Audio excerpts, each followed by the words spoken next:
Hello बच्चों, आपके अपने YouTube चैनल न्यूरेज एकेडमी में आपका स्वागत है। मैं दिनेश कुमार।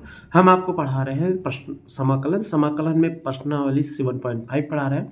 तो इसके पहले हमने बताया था आंशिक भिन्नों द्वारा समाकलन, जिसमें हमने पहला स्टेप पढ़ चुका है कि हर एक घातीय गुणनखंड हो जिसकी पुनरावृत्ति ना हो तो उस क्वेश्चन को कैसे सॉल्व करते हैं। तो हमने कहा था 1 से 5 तक के क्वेश्चन को आप सॉल्व कर सकते हो। ऐसे सारे क्वेश्चन ये 9 नंबर भी सॉल्व कर सकते, सॉल्व कर लिए तो अच्छी बात है, नहीं सॉल्व कर पाए तो हमसे आप पूछोगे तो अभी हम बता भी देंगे आपको। तो इतने क्वेश्चन हमने 5 तक कहा था सॉल्व कर पहला मेथड। तो आइए आज दूसरा मेथड सॉल्व करते हैं। दूसरा मेथड में ना तो 6 लगेगा ना तो 7 लगेगा। क्वेश्चन नंबर 8 है, देखो इसको बताए थे पुनरावृत्ति होती है। अगर पुनरावृत्ति होती तो उस टाइप के क्वेश्चन को कैसे सॉल्व करते, तो आइए उसका एक मेथड हम फिर से रिवाइज कर देते हैं और फिर उस पर आधारित क्वेश्चन नंबर 8 और क्वेश्चन नंबर 14 ये दोनों क्वेश्चन है और इनको सॉल्व करते हैं। तो बहुत ही आसान था क्वेश्चन, लेकिन आपके लिए थोड़ा सा मशक्कत करना पड़ता है। जैसे अभी तक हमने पढ़ा था कि डायरेक्ट क्वेश्चन मिलता था तो हम सॉल्व करना स्टार्ट कर दें, लेकिन यहाँ पे डायरेक्ट क्वेश्चन नहीं सॉल्व कर सकते हो। उसमें आपकी गलती जरूर हो जाएगी क्योंकि इसका फार्मूला नहीं होता यहाँ पे, बस में आंशिक भिन्न में तोड़ना पड़ता है। तो सबसे पहले हमने दूसरा आज पढ़ने जा रहे हैं कि हर एक घातीय गुणनखंड है और जिसकी क्या हो, जिसकी पुनरावृत्ति हो। ये इसमें कहता है, यानी जिसकी क्या हो कि पुनरावृत्ति हो। तो अगर उसकी पुनरावृत्ति होनी चाहिए तो पुनरावृत्ति यानी हर एक घातीय गुणनखंड हो और उसकी क्या हो, पुनरावृत्ति हो। तो अगर पुनरावृत्ति ये कह रहा है करने के लिए, तो हमें एक हमने बताया था ऐसे मिल जाए कि px प्लस क्यू बटे x plus A of whole square फिर plus into X plus B ऐसे मिल जाए। तो हर यहाँ पे दो घातें इसलिए पुनरावृत्ति हो रही थी। इनको तोड़ने के लिए हमने मेथड बताया था कि a by x plus A घात 1, फिर अगला constant b by x plus ए।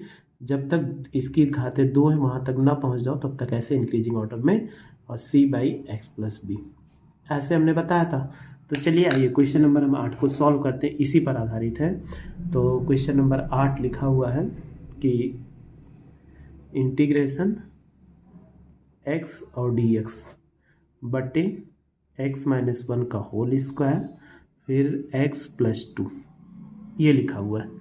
अब ऐसे क्वेश्चन को कैसे सॉल्व करें, तो आपको बताया था अगर ऐसे क्वेश्चन कभी मिल जाए कि हर यहाँ पे द्विघात हो तो आप इसका पीछे वाला मेथड नहीं अप्लाई कर सकते हो। तो आप मानिए कि माना x बटे x minus 1 of whole square और x प्लस 2।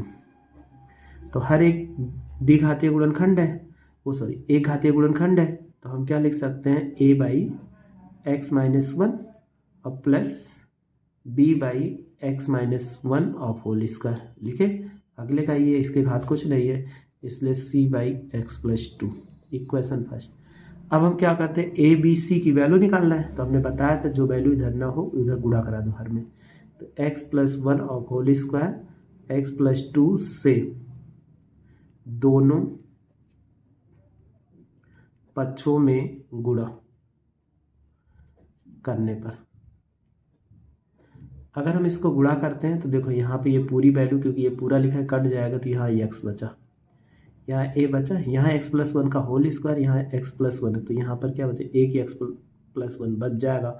और दूसरा जो बचेगा यहाँ पर एक वैल्यू ये माइनस है, यहाँ माइनस है तो ये माइनस से गुणा x माइनस 1 हो जाएगा और एक ये बचेगा x प्लस 2। फिर b लिखो, अब यहाँ पे ये पूरा आ गया तो ये पूरे से पूरा ये काट देगा तो कितना बचेगा x प्लस 2।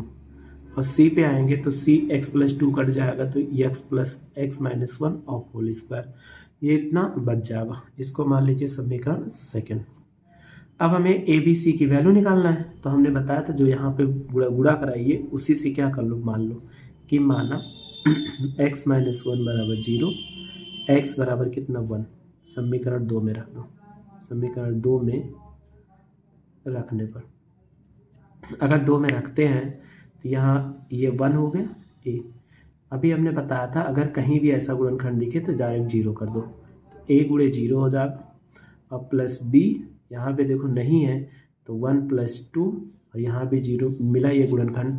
तो आप इसको क्या कर सकते हो कि प्लस सी गुणे 0 हो जाएगा, या डायरेक्ट 0 लिख दोगे तब भी कोई गलत नहीं है। ये 0 हो गया और ये b हो जाएगा, और 2 में 1 जोड़ेंगे तो 3 होगा और प्लस 0, तो 1 बराबर कितना 3b, और b की वैल्यू निकालो तो कितना हो जाएगा 1/3।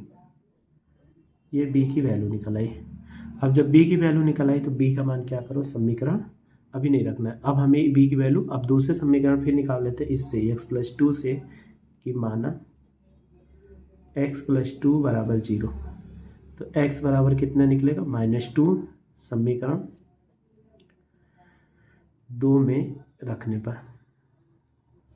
अगर हम 2 में रखते हैं तो देखो कितना दिखा देगा, ये 2 है तो यहाँ 2 आ गया, यहाँ गुणनखंड मिला तो इसलिए 0, यहाँ भी गुणनखंड मिला तो 0, लास्ट में मिला नहीं मिला तो c2 - 1 ऑफ होल स्क्वायर, ये 2 हो जाएगा, तो ये तो 0 हो गया, 2 में से 1 हटाए तो कितना 1 का वर्ग 1 आएगा, तो c बराबर कितना आ गया 2 आ गया।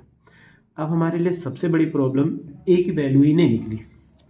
अगर a की वैल्यू नहीं निकली तो इसको कैसे निकालें, तो हमेशा याद रखना कि जब a की वैल्यू नहीं निकली तो आप अब x बराबर कुछ भी मान लो, अभी आपको a की वैल्यू निकला। जैसे हम मान लें सबसे आसान सा कि माना x बराबर 0, समीकरण 2 में रखने पर 2 रखोगे तब भी आएगा, लेकिन ये दोनों वैल्यू 1 और 2 छोड़कर +1 और ये x-2, एक सेकंड, ये -2 था यहाँ पे, देखो ये -2 है तो ये -2 1 3 हो जाएगा, तो 3 का 3 त्रिक का कितना, ये 9 होगा, तो इस तरफ लाएंगे तो 2/9 हो जाएगा इसका, यानी इसका आंसर कितना 2/9 होगा। ठीक, तो -2 के अलावा और +1 के अलावा कोई भी वैल्यू रख सकते हो, तो 0 रखना सबसे आसान होता है, इसीलिए क्या कर देते हैं हम 0 रख देते हैं समीकरण 2 में रखने पर। अगर रखेंगे तो यह कितना हो जाएगा, ये 0 हो जाएगा a, तो 0 - 1 और 0 + 2 और प्लस b हो जाएगा 0 + 2 और प्लस c, यहाँ पे वैल्यू रखते हुए ऐसे चले गए सब में, तो 0 - 1 ऑफ होल स्क्वायर, तो ये तो 0 हो गया। अगर इसको 1 में से 0 घटाओगे तो -2a आ जाएगा, और प्लस ये कितना 2b हो जाएगा, -1 का वर्ग करोगे तो प्लस c आ गया। इतनी वैल्यू आ गई ना। अब इसमें क्या करिए, a b c की वैल्यू यानी b और c की वैल्यू रखो, तो ये तो 0 था, -2 × a हो जाएगा, और 2b की वैल्यू कितना 1/3 और c की वैल्यू 2/9 हो जाएगा, तो इनको सॉल्व करो और ये हो जाएगा 0 - 2a, तो 2/3 हो जाएगा और प्लस 2/9, और यहाँ से देखो इसको इधर ले आओ तो ये 2a होगा, इसको चाहे हर का लासा ले लो कितना आ जाए 9 आ जाए, 3 त्रिक का 9, तो 2 × 3 और प्लस 2 हो जाएगा। अब आप जोड़िए, ये a होगा 3 दूनी 6 और प्लस 2/9 × 2 हो जाएगा, तो 6 2 8 बटे 9 × 2, 2 चौक कितना 8, तो 4/9 आ गया। ये हमें ऐसे निकालना था, बिना इसके निकाले हम कर भी नहीं सकते थे, तो हमें ये वैल्यू a b c की वैल्यू, तो ऐसे a की वैल्यू जब आप ऐसे प्रॉब्लम में फंस जाइए कि अब गुणनखंड नहीं है तो x बराबर कुछ भी आपके दिमाग में आ गया, जो आ जाए वो वैल्यू आप रख के निकाल सकते हैं। और एक वैल्यू और इसमें ध्यान से देखिए, गलत हो गया कि हमने -2 माना था, तो ये -2 है, यहाँ पर कितना आ जाए -2 आ जाएगा। अगर -2 आ जाएगा तो b की वैल्यू ये भी क्या होगी माइनस हो जाएगी, क्योंकि तब हमारे पास आंसर चेंज हो जाएगा। और यहाँ पे c की वैल्यू -2 आ गया तो माइनस ये हो जाएगा, ये माइनस हो गया, तो अगर आप घटाएंगे तो देखो कितना हो जाएगा, घटाने पर 6 में से 2 घटा दो 4 आ जाएगा, और 2 से काटो 2 दूनी 4, तो 2 बटा कितना 9, यानी a की वैल्यू जो आ गई 2/9 आ गई, इतना आ गया। अब जब a की वैल्यू आ गई तो a और b की वैल्यू, सबकी वैल्यू क्या कर दिए रख दीजिए, यानी a, b और c का मान समीकरण 1 में रखने पर, तो समीकरण 1 यही था, क्वेश्चन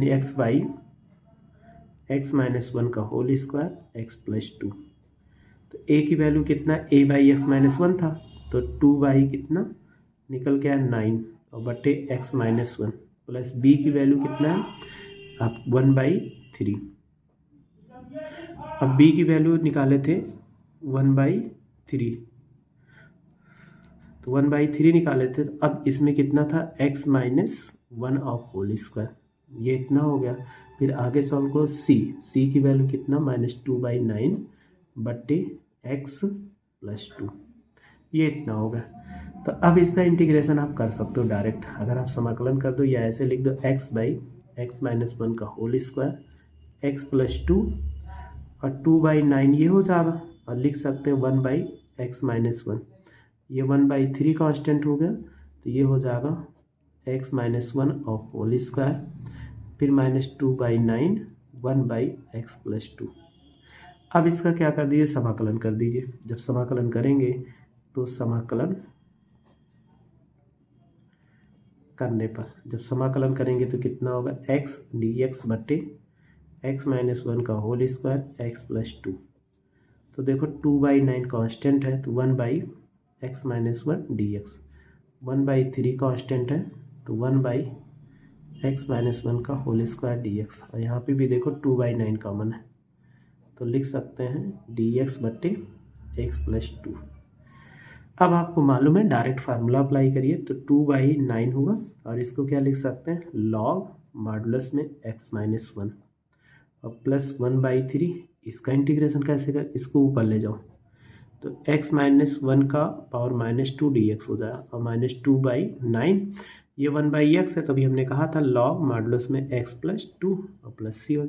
इन दोनों को साथ में कर दो, क्योंकि 2/9 कॉमन है, तो ये हो जाएगा लॉग x माइनस 1, और ये हो जाएगा 2/9 और लॉग x प्लस 2।